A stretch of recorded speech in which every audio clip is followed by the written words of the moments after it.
What's the deal, YouTube? It's your girl, MizHoney.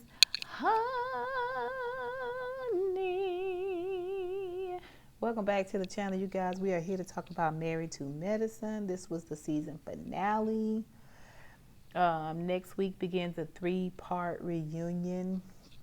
And really, this season finale just kind of set the reunion up. Last day of filming, everybody came to play. All right? Let's just talk about the season up until now for each of the ladies. Heavenly, for me, is still a no. I find Heavenly distasteful. Honestly, Heavenly does not have a storyline. Outside of being an agitator, a poorly dressed agitator, that tight gold dress from the back, ooh, bravo, y'all so shady for filming all them lumps and bumps from the back. I don't know why she did not have on a shaper, a body shaper. Like,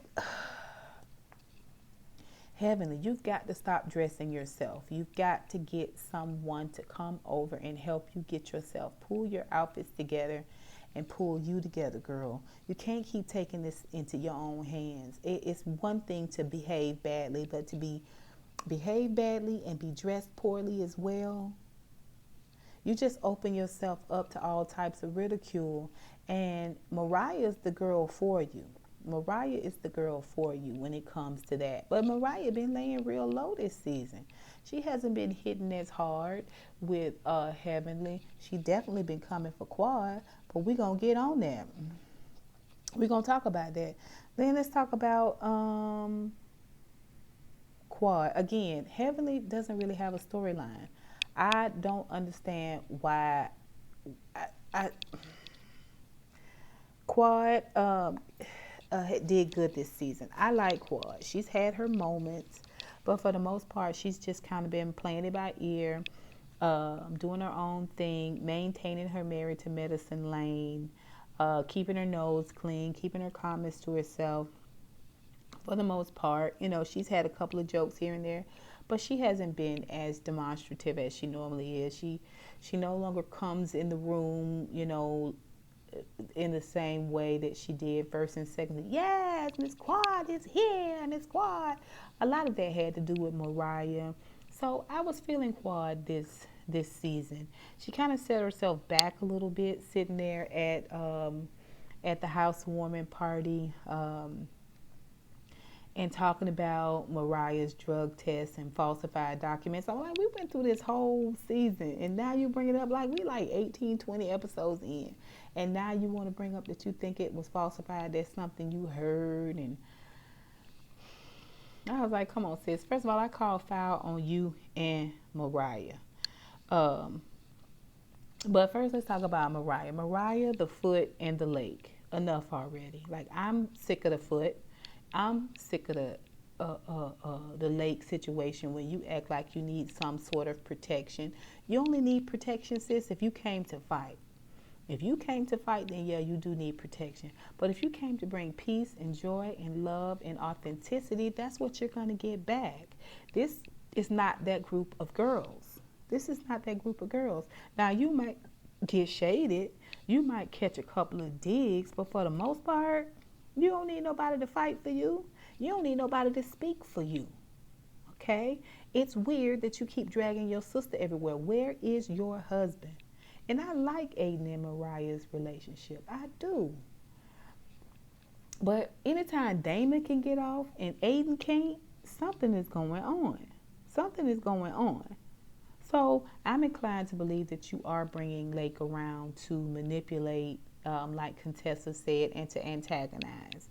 At the same time, I call foul on Quad and Mariah because neither of them ever produced any receipts.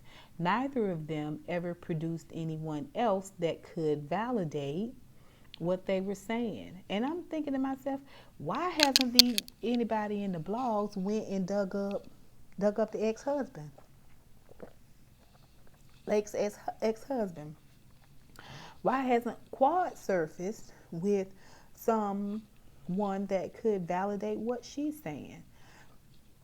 It's like they both kind of haphazardly we're trying to not stoke the fires, but at least to keep the embers lit. Now we come down to this last episode before the reunion, and Quad all of a sudden wants to get scandalous about the drug testing. And we get Lake shoved down our throats by Mariah at every turn. It's not gray hair, y'all. We're just getting Lake just shoved down our throats, and she's just involved. She is in every circle. It's not like she waits in another room or it busies herself in another part of the party. She's always there, present, ready to go. It's weird. It's weird, and I call foul for both of them. Like, I either show me some receipts, get me some proof, or y'all need to shut up about it. And again, what is your storyline? What is your storyline if this is it? If this is it? If this is everything that you went through, Quad, this is how you want to end with some scandalous notes about this whole drug testing situation. It's beneath you. It's beneath you, Quad, in my opinion. Let's talk about Jackie and Simone. Jackie is breaking ground on her renovations at her home. She's decided to show Curtis that she hears him about the fact that she's starting to get way busier now, and it's going back to where she wasn't spending any time with him. And she has booked a 2-week trip to south of France for the two of them. And it's going to be 10 actual business days that she is taking out of the office to go and them spend some time together. I think it's an absolutely wonderful idea. I'm proud of Jackie for making this choice, because for a moment there I thought Jackie wasn't listening. Like, I thought she was, kind of trying to say, I made the money and you owe me, so I do what I want to. But like she said, when he met her, she was busy. So, but I've said it before, I'll say it again. If he let her have a baby, he wouldn't have no trouble out of her. Keeping her from having a child is really why Jackie is the way she is. I'm telling you. Not to saying she wouldn't be a go-getter mom as well, but she would be at the homestead more. Their relationship would have a different feel to it if they had a child. But I digress. So, y'all know Toya and Eugene having a housewarming party that was all outside. They didn't have people inside. They didn't have the furniture. The furniture wasn't coming until July. I don't know what time of year it was then, but obviously it was warm outside. Everybody says the house is beautiful. I'm sure it is beautiful. It's just not my aesthetic. To me, it looks like a museum. To me, it has a lot of white walls and hard edges and hard floors. Like, I think I would feel differently about it if it had, rugs and prints on the wall and just some texture. It's just so freaking white everywhere. Just huge walls of whiteness and high spaces and that stupid echo. And then she insists on everyone taking their shoes off when they come in her house. Like, you're one of those people. Oh, okay. Anyway, so Simone, after she has rode with David and Buffy, she and Cecil got a car with them. And Buffy makes a reference about the infertility comment, and she gets emotional in the car. So then when Simone sees Jackie at the party, she, in love, she does tell her that she wants Jackie to rethink her apology. The apology that she did to Buffy at the table wasn't genuine.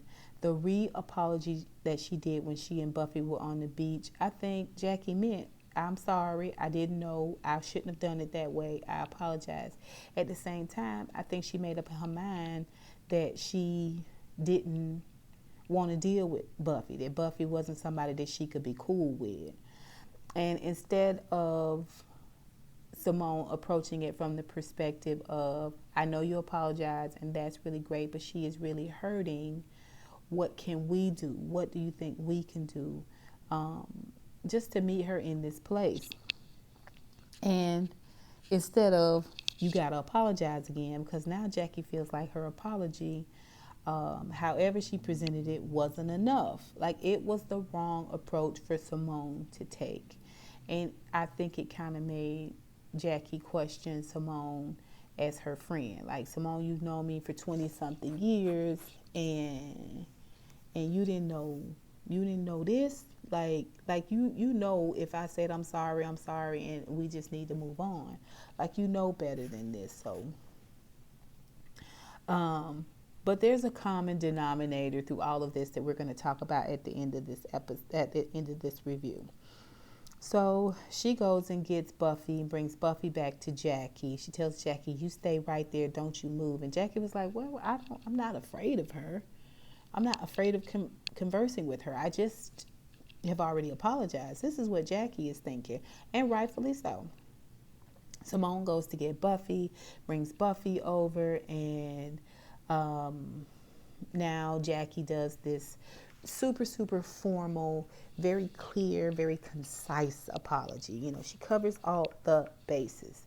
And, Buffy is like, "Okay, yes, thank you. Thank you." And she just gets emotional. And now she has to go to the bathroom. Simone's going to take her to the bathroom. So this is like her second breakdown. She gets to the bathroom.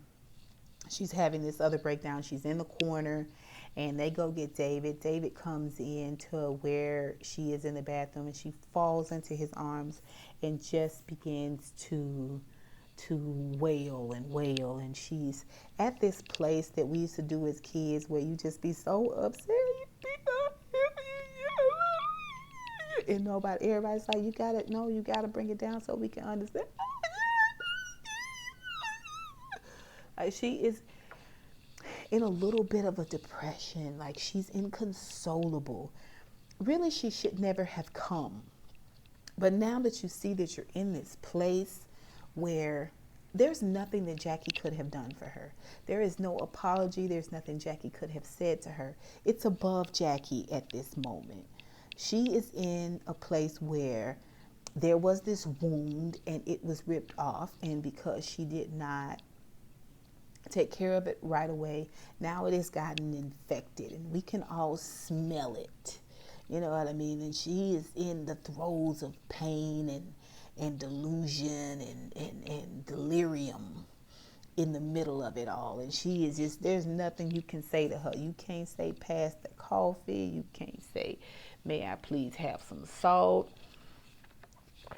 You look beautiful today." Nothing. She is in a terrible state. She goes to leave.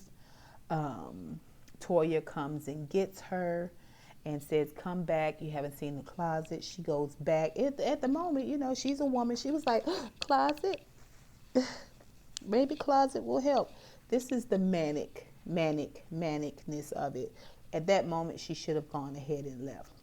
She goes back. She goes into the closet.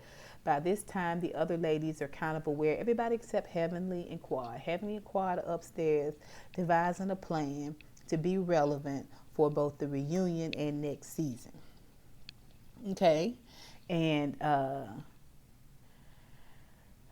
Contessa comes, and she's like, "Oh, no, we're going to fix this. She can't be sad. We're going to fix this." At the same time, she's talking about how great the closet is, and I'm going to take a couple of things. You ain't going to miss it when I leave, and just kidding around. And it's fun. It's nice. Contessa's in a good mood.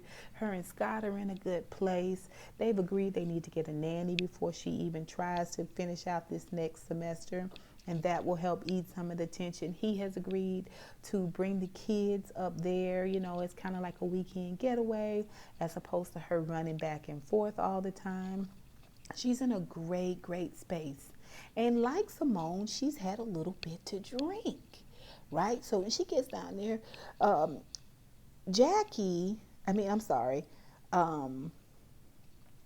Contessa, when she drinks, she gets hyper vigilant. She goes into that military solve. It's just that simple. Black and white. Solve it. Fix it. Now, Mariah, when she gets to drinking, she becomes very snarky. She is meaner than usual. She is a little bit more vicious. Her tongue get real slick the more she drink, right? So when Contessa goes down there and she just kind of tries to jar Buffy out of it in her own little way. She didn't mean any harm. Everything she told her was the right thing to do, but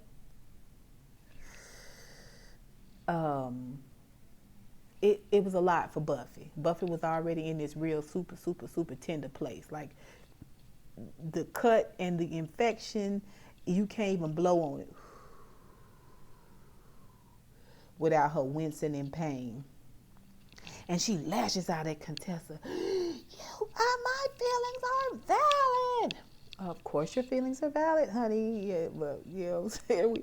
We get it. You know, like we understand. But yeah, you gotta rally yourself. Like you can't be in this place where you're just in the middle of this beautiful party and you have now entered your third or fourth crying session, right? And Contessa's coming out and Mariah's coming in and Mariah's like, why are you doing this? Stay out of it. You get out of people's business. It don't have nothing to do with you either, Mariah. And Simone also wants Contessa to back it down a little bit. Simone is kind of talking to Contessa about it, just taking it down a notch. And Mariah comes alongside, but this time she is snarky and she is slick at the mouth. And she has grabbed Contessa's hand and she's trying to convince her. Well, Contessa was like, I don't like your energy. I don't like the way you talking to me. I don't like the way you dismissing me.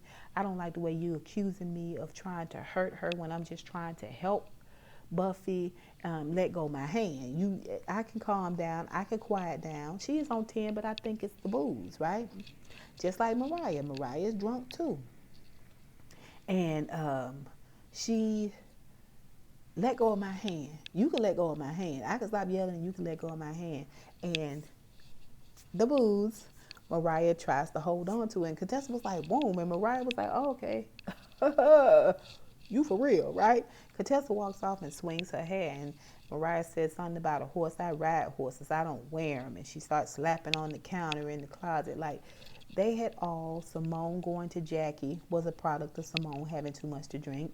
Contessa going to rescue Buffy with some words of military encouragement was because she had been drinking. Mariah antagonizing Contessa of all people, because Contessa do not play the radio with ya, all right, was a result of her drinking.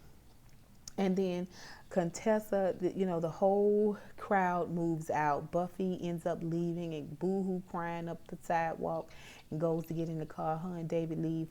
Great. But this whole thing put her in this place where that final picture that all of the ladies took at Toya's party at her house, Buffy was not in it. Buffy was not in it. And I was like, girl, you might not be back next season. It just took this crazy turn, right? So Contessa was sitting outside and she was saying that she was kind of telling what happened and she was kind of apologizing to Simone and Heavenly walked up and who we talking about and Mariah and Heavenly was like, I was like, yeah, it's going to be on for the reunion. It's going to be on for the reunion. And, now Contessa is on the low swing of the drinking where now she loves everybody and everything's good. And I find value in this circle and I apologize for that because I want to devalue this. It's not about me. It's not about her, but all as a collective, the circle as a collective has helped me. It's a good moment. I think this is genuine, authentic Contessa. I think Contessa trying to help Buffy in her own little way was genuine, authentic Contessa. I think Mariah going back in her circle, telling the story as she perceived it. She told it in this way, like Contessa was just so egregious and so out of order and just so, she just tends to take this stance where she's so suchy-muchy. And no one has etiquette but her. No one knows how to handle a situation but her. I just noticed that when she retells it, she always tells it from this really place of piety that bugs me. It annoys me. It really does. It annoys me. But that really basically is the episode. Um, I did not know that Heavenly and Damon knew Toya and Eugene before they even moved to Atlanta, before they had a home there in Atlanta. That's something they don't ever talk about. And Heavenly and Toya aren't particularly close at all, at least on the show.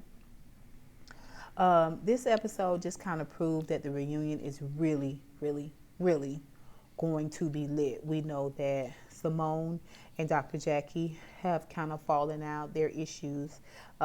We know there's going to be some scuttlebutt between Simone and Heavenly. We know, of course, that Mariah is going to once again try to come for Quad. Like, she is so obsessed with Quad. I wouldn't be surprised if there's not a Quad closet in Mariah's house where she has chicken heads and, pictures of Quad, you know what I'm saying, in various poses on the sister circle. I would not be surprised. I would not be surprised at all. But that is it for Married to Medicine. You guys tell me what you think of this episode. Put it down below. We will be back for the reunion next week, and we will be crunk. Okay, you guys? And until next time, honeybees. Mwah, mwah, mwah. I holla.